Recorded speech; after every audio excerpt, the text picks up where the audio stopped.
오늘 제가 여러분께 조금 특별한 이야기를 하나 들려드리려고 합니다. 혹시 자식 키우면서 이런 생각 해보신 적 있으신가요? 내가 이렇게 고생해서 키웠는데 왜 자식은 내 마음을 몰라줄까? 아니면 다 자식 잘 되라고 한 건데 왜 이렇게 서운할까? 맞습니다. 저도 압니다. 그 마음이 어떤 건지. 자식 낳아 기르고 먹이고 입히고 밤새 앓는 아이 옆에서 뜬 눈으로 지새우고 그렇게 온 평생을 자식 위에 살아왔는데 막상 나이 들고 보니 뭔가 허전하고 서운한 그 마음 말입니다. 그런데 말이죠, 어르신.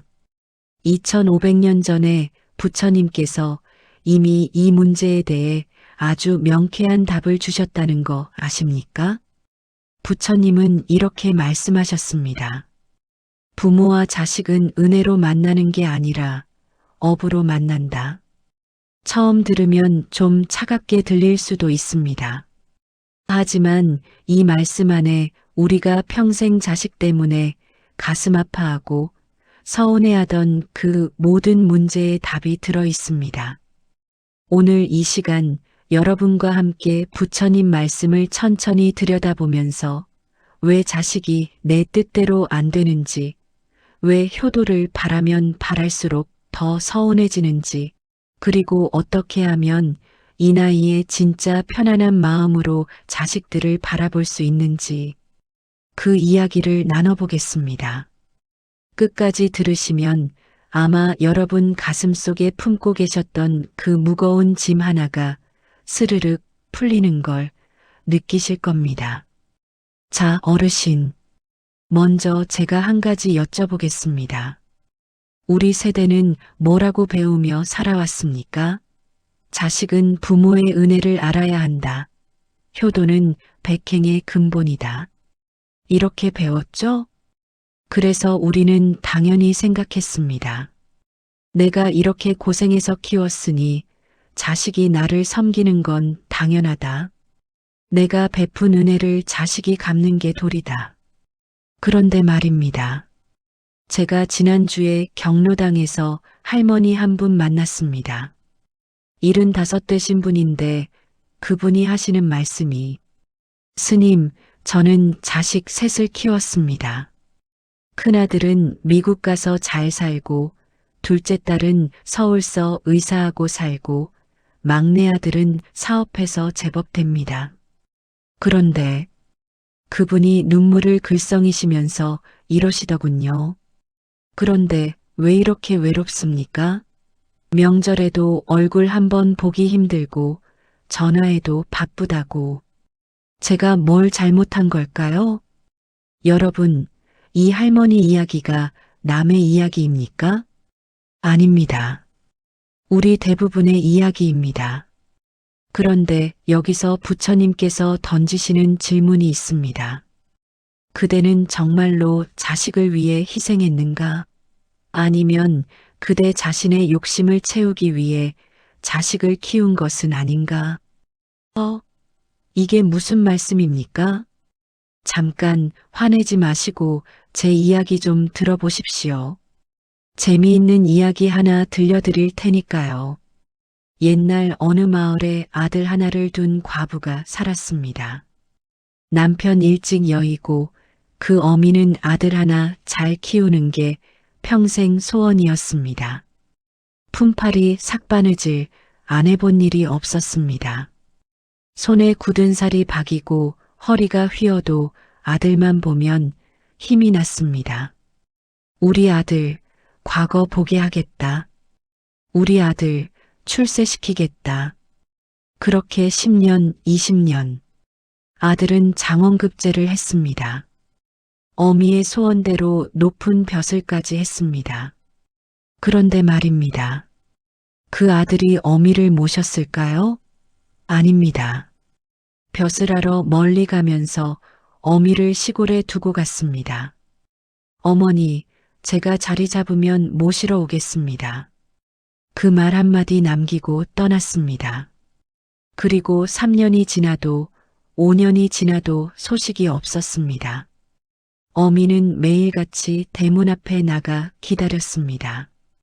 오늘은 우리 아들이 올까? 하루도 빠짐없이 말입니다. 어느 날 마을에 스님 한 분이 탁발을 오셨습니다. 그 어미가 스님께 밥을 공양하며 하소연을 했습니다. 스님, 제가 평생 아들 위해 살았는데 왜 아들은 저를 찾지 않을까요? 그러자 스님이 이렇게 물으셨답니다. 보살님, 진심으로 여쭙겠습니다. 보살님이 아들을 키운 건 아들을 위해서였습니까? 아니면 보살님 자신이 외롭지 않으려고 늙어서 의지할 때가 있으려고 키운 겁니까? 그 말에 어미는 할 말을 잃었습니다. 자, 어르신. 이 이야기가 우리에게 뭘 말해줍니까? 우리는 자식을 위해 살았다고 생각합니다. 하지만 솔직히, 정말 솔직하게 들여다보면 우리 마음 깊은 곳에는 이런 기대가 있지 않았습니까? 내가 이렇게 고생해서 키웠으니 늙어서 의지할 수 있겠지. 내가 이렇게 희생했으니 자식이 나를 섬기겠지. 내가 이렇게 사랑했으니 자식도 나를 사랑하겠지. 이게 바로 부처님께서 말씀하신 집착입니다. 우리는 자식을 위한다고 했지만 사실은 우리 자신의 외로움을, 불안을, 욕심을 채우려고 자식을 키운 겁니다. 그러니까 자식이 내 뜻대로 안 되면 서운하고 효도를 안 하면 배신감이 드는 겁니다. 잠깐, 여기서 오해하지 마십시오. 제가 자식 사랑하지 말라는 게 아닙니다. 자식 키우지 말라는 것도 아닙니다. 그럼 뭐냐? 부처님께서는 이렇게 말씀하셨습니다. 부모와 자식은 은혜로 만나는 게 아니라 업으로 만난다. 이게 무슨 뜻인지 지금부터 재미있는 이야기와 함께 풀어드리겠습니다. 자, 어르신. 업이라는 말 들어보셨죠? 업보다 업이 깊다. 이런 말 많이 쓰시지 않습니까? 그런데 이 업이 정확히 뭔지 아십니까? 업이라는 건 쉽게 말하면 인연입니다. 전생에서부터 이어져 온 깊은 인연 말입니다. 그런데 이 인연이라는 게 좋은 인연만 있는 게 아닙니다. 나쁜 인연도 있고 빚진 인연도 있고 갚아야 할 인연도 있습니다. 불경에 이런 말씀이 있습니다. 자식이 부모를 만나는 데는 4가지 이유가 있다. 첫째는 은혜를 갚으러 온 자식, 둘째는 빚을 받으러 온 자식, 셋째는 빚을 갚으러 온 자식, 넷째는 원수를 갚으러 온 자식이다. 깜짝 놀라셨죠? 원수를 갚으러 온 자식도 있다니. 하나씩 설명해 드리겠습니다. 은혜를 갚으러 온 자식은 전생에 부모에게 큰 신세를 졌던 영혼입니다. 그래서 이번 생에는 효자로 태어나서 부모를 극진히 섬깁니다. 병수발도 마다 않고 부모 말씀 한마디 한마디를 금쪽같이 여깁니다. 이런 자식을 두신 분들 복 많으신 겁니다. 전생에 덕을 많이 쌓으신 거예요. 빚을 받으러 온 자식은 어떻습니까? 이건 전생에 부모가 그 영혼에게 빚을 진 경우입니다. 그래서 이번 생에는 부모가 자식에게 퍼주고 퍼줘도 자식은 당연하다는 듯이 받기만 합니다. 감사할 줄도 모릅니다. 여러분 주변에도 있지 않습니까? 아무리 줘도 고맙다는 말 한마디 없는 자식들 말입니다. 빚을 갚으러 온 자식은 또 어떻습니까? 이건 자식이 전생에 부모에게 빚을 진 경우입니다. 그래서 이번 생에는 자식이 아무리 노력해도 부모에게 도움이 안 됩니다. 열심히 벌어도 집안은 망하고 효도하려고 해도 일이 꼬입니다. 이런 집은 자식도 괴롭고 부모도 괴롭습니다. 서로 사랑하는데도 왜인지 일이 안 풀리는 거죠. 그리고 마지막 원수를 갚으러 온 자식. 이건 제일 슬픈 경우입니다. 전생의 부모가 그 영혼에게 큰 해를 끼쳤던 겁니다. 그래서 이번 생에는 자식으로 태어나 부모를 괴롭힙니다. 어릴 때부터 말썽만 피우고 크면 부모 재산을 탕진하고 부모 마음을 갈기갈기 찢어놓습니다. 그러다가 부모가 죽으면 그제야 훌훌 털고 자기 인생 삽니다. 무섭죠? 하지만 이게 업의 법칙입니다. 여기서 잠깐 제가 실제로 겪은 이야기 하나 들려드리겠습니다. 제가 아는 할아버지 한 분이 계십니다. 80이 넘으셨는데 아들이 셋입니다. 그런데 이 세 아들이 참 신기합니다. 큰아들은 효자입니다. 매달 용돈 꼬박꼬박 드리고 일주일에 한 번씩 찾아뵙고 아버지 건강 챙기고 완벽한 효자입니다. 둘째 아들은 반대입니다. 아버지가 재산을 다 말아먹었습니다. 사업한다고 돈 가져가고 보증 잘못 썼다가 집까지 날렸습니다. 그러고도 미안한 기색이 없습니다. 셋째 아들은 또 다릅니다. 자식은 효도하려고 하는데 하는 일마다 안 됩니다. 좋은 직장 다니다가 갑자기 회사가 망하고 장사하려고 하면 망하고 아버지 드릴 게 없어서 늘 미안해합니다. 한 번은 그 할아버지가 절에 오셔서 제게 물으시더군요. 스님, 같은 뱃속에서 나온 자식들인데 왜 이렇게 다릅니까? 제가 대답했습니다. 보살님, 자식들이 다른 게 아닙니다. 보살님과 그 아이들 사이의 전생 인연이 다 다른 겁니다. 그러자 할아버지가 한참을 생각하시더니 이러시더군요. 그럼 스님, 제가 전생에 큰아들한테는 잘해줬고 둘째한테는 못되게 굴었고 셋째한테는 빚을 졌다는 말씀입니까? 그렇습니다. 그럼 이번 생에서 제가 어떻게 해야 합니까? 여러분, 이 질문이 핵심입니다. 우리가 알아야 할 건 이겁니다. 자식과 나 사이에는 이미 정해진 업의 관계가 있다는 것. 그리고 그 관계는 내가 은혜를 베풀었다고 해서 바뀌는 게 아니라는 것입니다. 그럼 우리는 어떻게 해야 합니까? 그 답을 지금부터 말씀드리겠습니다. 여러분, 여기서부터가 정말 중요합니다. 귀 쫑긋 세우고 들으십시오. 부처님께서 이렇게 말씀하셨습니다. 자식에 대한 사랑이 곧 고통이다. 자식에 대한 사랑이 곧 두려움이다. 사랑하는 이가 없다면 어찌 고통이 있으며 어찌 두려움이 있겠는가. 처음 들으면 잔인하게 들립니다. 자식을 사랑하지 말라는 말씀입니까? 하고 화낼 수도 있습니다. 천만에요. 부처님은 사랑하지 말라고 하신 게 아닙니다. 집착하지 말라고 하신 겁니다. 사랑과 집착은 다릅니다. 완전히 다릅니다. 제가 쉽게 설명해 드리겠습니다. 새 한 마리가 있습니다. 이 새를 사랑하는 방법은 두 가지입니다. 하나는 새장에 가둬놓고 매일 모이 주고 물 갈아주면서 내가 이렇게 돌봐주는데 너는 나한테 고마워해야 해. 절대 날아가면 안 돼. 이렇게 하는 겁니다. 다른 하나는 새에게 먹이 주고 상처 치료해 주다가 날 수 있게 되면 창문을 활짝 열어주고 자, 이제 내가 가고 싶은 곳으로 가거라. 내 하늘이 저기 있단다. 이렇게 하는 겁니다. 어느 것이 진짜 사랑입니까? 당연히 두 번째입니다. 첫 번째는 사랑이 아니라 집착입니다. 소유욕입니다. 자식도 마찬가지입니다. 내가 낳았으니까, 내가 키웠으니까 너는 내 것이다. 내 말을 들어야 한다. 나를 섬겨야 한다. 이건 집착입니다. 진짜 사랑은 이겁니다.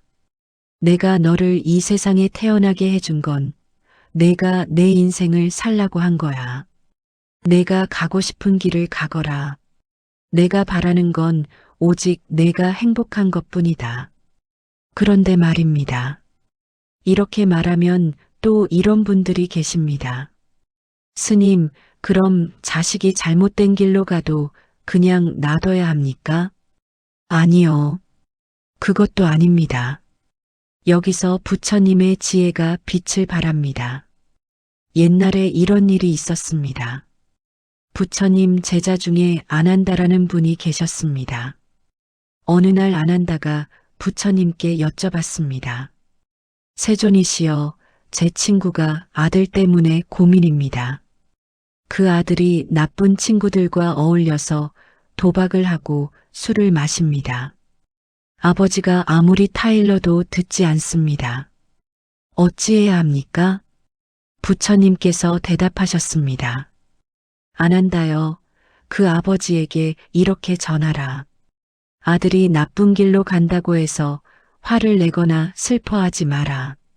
그것은 그 아들의 업이다. 다만 아버지로서 할 수 있는 최선을 다하라. 타이르되 강요하지 말고 보여주되 강제하지 말라. 그리고 그 결과는 아들의 몫으로 남겨두라. 들으셨습니까? 할 수 있는 최선을 다하되 결과는 아들의 몫으로 남겨두라. 이게 핵심입니다. 우리가 자식을 위해 할 수 있는 건 해줍니다. 좋은 가르침도 주고 바른 길도 보여주고 때로는 엄하게 꾸짖기도 합니다. 하지만 그 다음은 자식이 선택할 일입니다. 자식이 책임질 일입니다.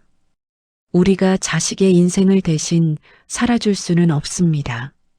자식의 업보를 대신 받아줄 수도 없습니다. 제가 아는 어떤 어머니 이야기를 해드리겠습니다. 그 어머니는 아들이 셋인데 막내 아들이 사고뭉치였습니다. 학교에서 싸우고 훔치고 거짓말하고 온갖 말썽을 다 부렸습니다. 어머니는 처음에는 때리기도 하고 울기도 하고 매달리기도 했습니다. 제발 제발 말 좀 들어라. 엄마가 이렇게 사정하는데. 그런데 아들은 변하지 않았습니다. 오히려 더 심해졌습니다. 어머니는 너무 괴로워서 절에 찾아왔습니다. 제게 울면서 하소연하셨습니다. 저는 그 어머니께 이렇게 말씀드렸습니다. 보살님, 아드님을 놓아주십시오. 네, 놓아주라니요? 그럼 그 애가 완전히 망가지잖아요. 아니요. 지금 보살님이 붙들고 있으니까 아드님이 더 망가지는 겁니다. 보살님이 아드님의 잘못을 대신 감싸주고 대신 사과하고 대신 수습해 주니까 아드님은 자기 행동의 결과를 배우지 못하는 겁니다. 그럼 제가 어떻게 해야 합니까? 아드님이 잘못을 저지르면 안타깝지만 그 결과를 아드님이 직접 겪게 하십시오. 훔치면 경찰에 잡혀가게 두고 싸우면 혼나게 두고 거짓말하면 믿음을 잃게 두십시오. 보살님은 그저 옆에서 지켜보기만 하십시오. 넘어지면 다시 일어나는 법을 스스로 배울 때까지 말입니다. 그 어머니는 울면서 돌아가셨습니다. 그리고 1년 후 그 어머니가 다시 절에 오셨습니다. 그런데 이번에는 웃으면서 오셨습니다. 스님, 감사합니다. 아들이 변했습니다. 무슨 일이 있었냐고 물었더니 이런 이야기를 하시더군요. 아들이 또 학교에서 싸움을 했답니다. 전에는 어머니가 학교에 달려가서 사과하고 무마시켰는데 이번에는 어머니가 가지 않았답니다. 그래서 아들이 정학을 당했습니다. 아들이 집에 와서 엄마가 학교에 가서 말해주면 될 거 아니야 하고 소리쳤지만 어머니는 그건 내가 한 일이니까 내가 책임져야지 하고 말했답니다. 아들은 화가 나서 방에 들어가 문을 쾅 닫았습니다. 그런데 며칠 후 아들이 조용히 나와서 어머니께 말했답니다. 엄마, 미안해요. 제가 잘못했어요. 그때부터 아들이 조금씩 변하기 시작했답니다. 여러분, 이게 무엇입니까? 어머니가 아들을 사랑하는 걸 포기한 게 아닙니다. 어머니가 집착을 내려놓은 겁니다. 내가 내 인생을 대신 살아줄 수는 없어. 하지만 내가 넘어졌을 때 일어서는 법은 가르쳐 줄 수 있어. 이게 진짜 사랑입니다. 그럼 이제 여러분께 제일 중요한 이야기를 해드리겠습니다. 자, 어르신. 여기까지 들으시면서 어떤 생각이 드십니까? 그래, 자식과 나는 업으로 만났구나. 집착을 내려놔야 하는구나. 이렇게 이해는 하셨을 겁니다. 그런데 머리로는 이해가 되는데 가슴이 안 따라올 수 있습니다. 그래도 평생 키운 자식인데 어떻게 집착을 안 할 수 있습니까? 맞습니다. 이게 제일 어렵습니다. 그래서 부처님께서 구체적인 방법을 알려주셨습니다. 첫 번째, 은혜를 베풀 때 갚음을 바라지 마라. 자식에게 해줄 건 해주십시오. 먹여주고, 입혀주고, 가르쳐 주십시오. 하지만 그것이 나중에 돌아오기를 바라지 마십시오. 왜냐고요? 생각해 보십시오. 우리가 하늘에서 비를 받을 때 하늘에게 빚졌다고 생각합니까? 아니죠. 그냥 받습니다. 나무가 산소를 만들어줄 때 나무에게 고맙다고 매번 절합니까? 아니죠. 그냥 쉽니다. 자식도 마찬가지입니다. 우리가 자식을 키우는 건 비가 내리듯이 나무가 산소를 만들어내듯이 그저 자연스러운 일입니다. 거기에 내가 이만큼 해줬으니 너도 이만큼 갚아라 하는 계산이 들어가는 순간 그건 사랑이 아니라 거래가 됩니다. 두 번째, 자식의 행복을 바라되 내 방식을 강요하지 마라. 여러분, 솔직히 말씀해 보십시오. 우리가 자식한테 내 행복을 위해서야 하고 말할 때 정말로 자식의 행복을 바라는 겁니까? 아니면 내가 생각하는 행복을 자식에게 강요하는 겁니까? 좋은 대학 가야 행복해. 결혼해야 행복해. 돈 많이 벌어야 행복해. 이건 누구의 생각입니까? 자식의 생각입니까? 우리의 생각입니까? 자식에게는 자식만의 행복이 있습니다. 자식만의 길이 있습니다. 우리는 그걸 존중해야 합니다. 세 번째, 자식이 효도하지 않아도 원망하지 마라. 이게 제일 어렵습니다. 알아요. 평생 키웠는데 효도를 안 하면 속이 끓습니다. 그런데 여기서 부처님께서 이렇게 말씀하셨습니다. 자식이 효도하지 않는 건 전생에 내가 그 영혼에게 효도하지 않았기 때문이다. 그러니 화낼 게 아니라 이번 생에서 그 빚을 갚는 것이라 생각하고 받아들여라. 딱딱하게 들립니까? 그런데 이렇게 생각하면 마음이 편해집니다. 아, 이 아이가 나한테 효도를 안 하는 건 전생에 내가 빚이 있었구나. 그럼 이번 생에 갚는 거지 뭐. 괜찮아. 이렇게 생각하면 서운함이 줄어듭니다. 원망이 사라집니다. 네 번째, 그리고 가장 중요한 것, 나 자신의 삶을 살아라. 여러분, 자식 다 키웠으면 이제 어떻게 하셔야 합니까? 자식 눈치 보면서 사십니까? 자식 전화 기다리면서 사십니까? 아니요. 이제는 나를 위해 사셔야 합니다. 하고 싶었던 거 하시고, 가고 싶었던 데 가시고, 만나고 싶었던 사람 만나십시오. 그래도 자식 생각하면 아니요. 자식 생각은 하루에 딱 10분만 하십시오. 나머지 시간은 나를 위해 쓰십시오. 그게 자식을 위하는 길이기도 합니다. 왜냐고요? 부모가 행복해야 자식도 편합니다. 부모가 자기 인생 즐기면서 사시면 자식이 죄책감 안 느낍니다. 반대로 부모가 자식만 바라보면서 외롭게 지내시면 자식은 죄책감에 시달립니다. 그러면서도 귀찮아합니다. 그러니까 진짜로 자식을 사랑한다면 나 자신을 먼저 사랑하십시오. 마지막으로 제가 겪은 이야기 하나만 더 들려드리겠습니다. 저희 절에 보살님 한 분이 계십니다. 83이신데 정말 생기가 넘치십니다. 그분은 자식이 넷입니다. 그런데 명절에도 자식들 안 오게 합니다. 왜 안 오게 하십니까? 제가 물었더니 스님, 애들 바쁜데 뭐하러 옵니까? 나는 여기서 친구들 만나서 화투도 치고 경로당 가서 노래도 부르고 산에도 다니는데 애들 오면 신경 쓰이고 피곤합니다. 그러시더군요. 그런데 신기한 게 뭔지 아십니까? 그 자식들이 자꾸 찾아온답니다.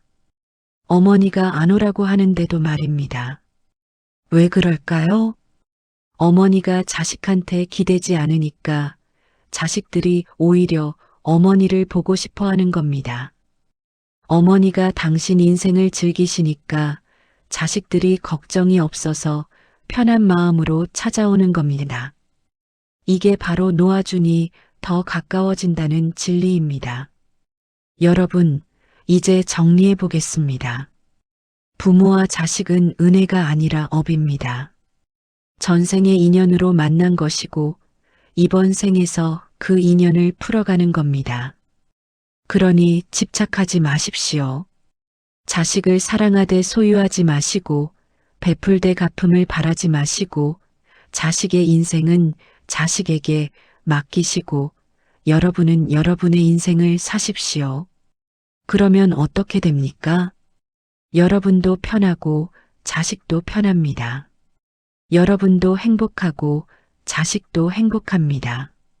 그게 바로 부처님께서 말씀하신 집착에서 벗어난 진짜 자유입니다.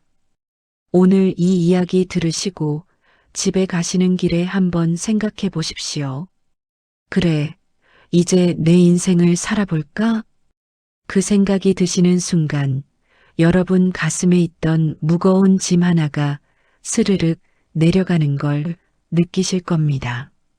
그리고 그때 여러분은 진짜로 자유로워지실 겁니다.